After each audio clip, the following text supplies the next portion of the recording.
ہو جاتی ہے، کمی کوتاہی ہو جاتی ہے تو مسائل پیدا ہوتے ہیں۔ جب مسائل پیدا ہو جائے تو ہم کس کی طرف رجوع کریں؟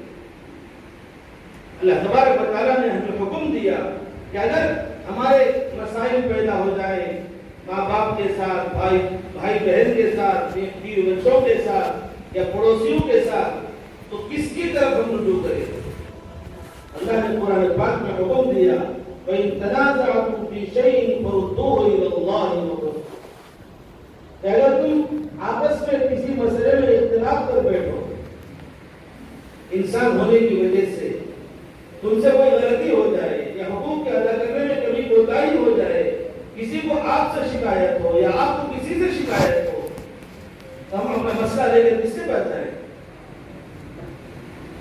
کسی غیر مسلم کے پاس تو نہیں جا سکتے۔ اللہ تبارک و تعالیٰ نے ایسا عظیم الشان دین ہمیں عطا فرمایا ہے، ایسا قرآن اور ایسی شریعت کی ہے تو بھی رات چاند کی طرف چمکتی ہوئی شریعت ہے، جس میں ہر مسئلے کو واضح طور پر کھول کھول کر بیان کر دیا گیا ہے۔ اللہ نے حکم فرمایا تو اس کی طرف الحمدللہ جب تک اللہ کے نبی صلی اللہ علیہ وسلم دنیا میں تشریف فرماتے، تمام صحابہ اپنے ہر مسئلے کو لے کر اللہ کے نبی کے دربار میں آتے تھے اور ہر مسئلہ آپ کے دربار میں بیٹھ کر حل کرتے تھے، چاہے وہ میاں بیوی کا مسئلہ ہو، بھائیوں کا مسئلہ ہو، وراثت کا مسئلہ ہو، اسی طرح کھیتی باڑی کا کوئی پڑوسی کا مسئلہ ہو، ہر مسئلے کے حل کے لیے اللہ کے نبی کے پاس شکایت لے کر آتے تھے اور آپ علیہ الصلوۃ والسلام ہر ایک کے مسئلے کو حل کر کے آپس میں جوڑ کر روانہ کرتے تھے۔ اسی طرح ہر زمانے میں الحمدللہ خلفاء نے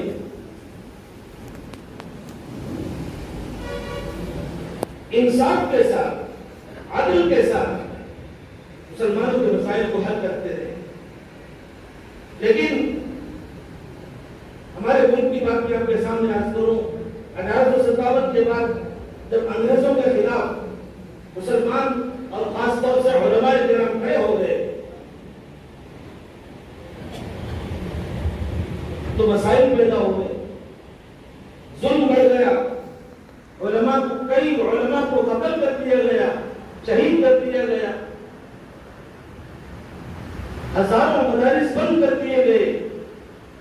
عوام کا علماء سے تعلق ختم کرنے کی باقاعدہ منظم سازش کی گئی۔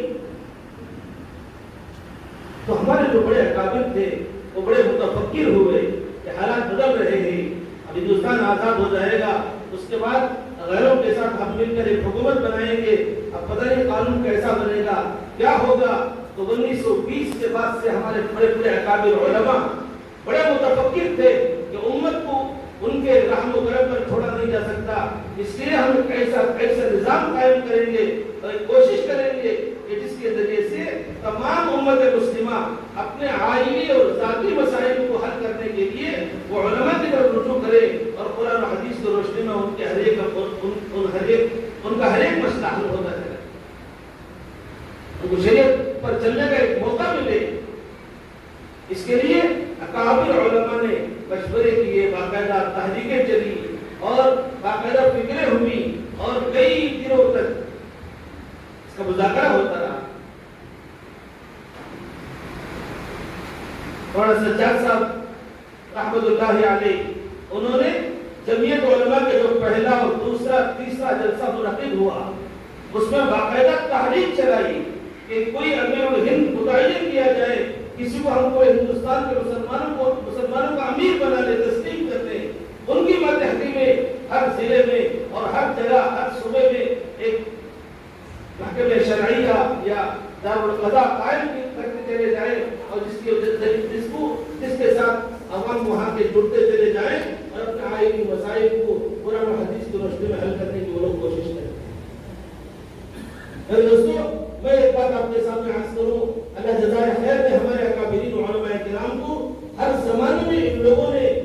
امت کو اپنے حال پر نہیں چھوڑا، بلکہ امت کے مسائل کو حل کرنے کے لیے، ان کے رہبری کے لیے، ان کو قرآن و حدیث سے متعلق ہو کر زندگی گزارنے کے لیے ہر زمانے میں فکریں بھی کی کوششیں کی۔ اسی کا ایک نتیجہ آج یہاں سامنے آ رہا ہے کہ یہاں بھی ایک محکمہ شرعیہ جو قائم ہونے جا رہا ہے، یہ بھی اسی کی کی ایک شاخ ہے، اسی کا ایک نمونہ ہے، مثال ہے کہ آج امت چھوٹے چھوٹے مسائل کی وجہ سے کورٹوں کے پاس، کچہریوں کے پاس، دائروں کے پاس، بلکہ غیروں کے پاس جا کر مجبور ہو جاتے ہیں۔ میں دارالخدا کا قیام ہوا، اس سے پہلے وہاں کے لائروں سے ملاقات کا موقع ملا۔ وہ بتا رہے تھے ہمارے ضلع چتردرگ میں روزانہ تقریباً 40 کیس ایسے ہیں جو مسلمان عورتیں لے کر آتی ہیں۔ 2-2 3-3 بچے ہو گئے،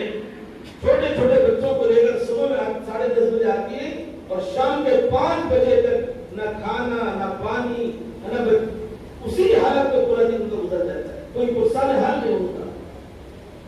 ایک ہمارے پاس مسئلہ آیا تھا، ایک آدمی نکاح ہوا ایک عورت سے، ایک بچہ، جب عورت ماں کے گھر آئی بچے کے وقت میں شوہر چھوڑ کر گیا، 20 سال ہو گئے، آج تک دوبارہ اس کے پاس نہیں آیا۔ وہ بیچاری مجبور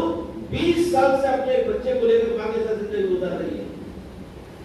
نہ بھائی کو فکر ہے نہ کسی اور کو فکر ہے۔ میرے دوستوں کو پتا بھی نہیں کہاں جانا ہے۔ جب دارالخدا کھولا گیا وہ عورت ہمارے پاس آئی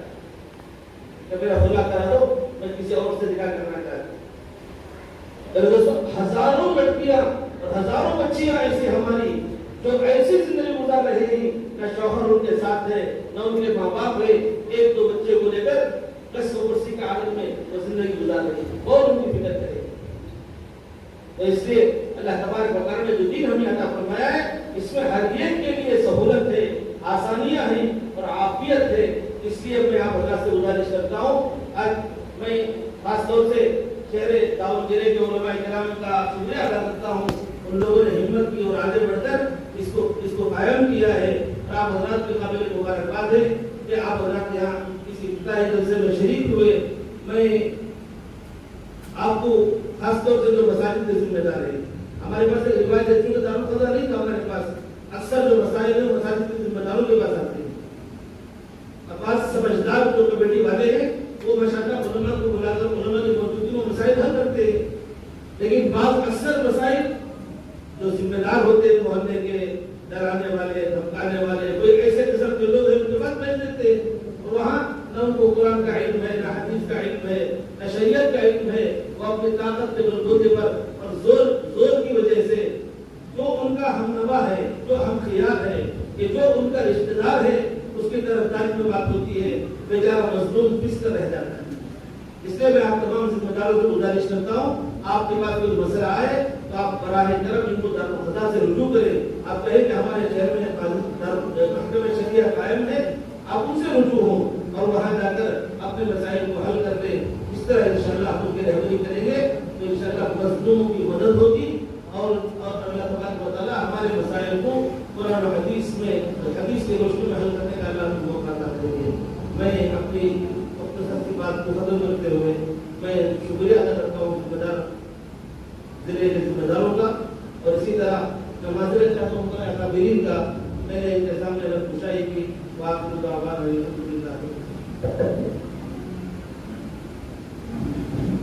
جزاک اللہ احسن الجزاء۔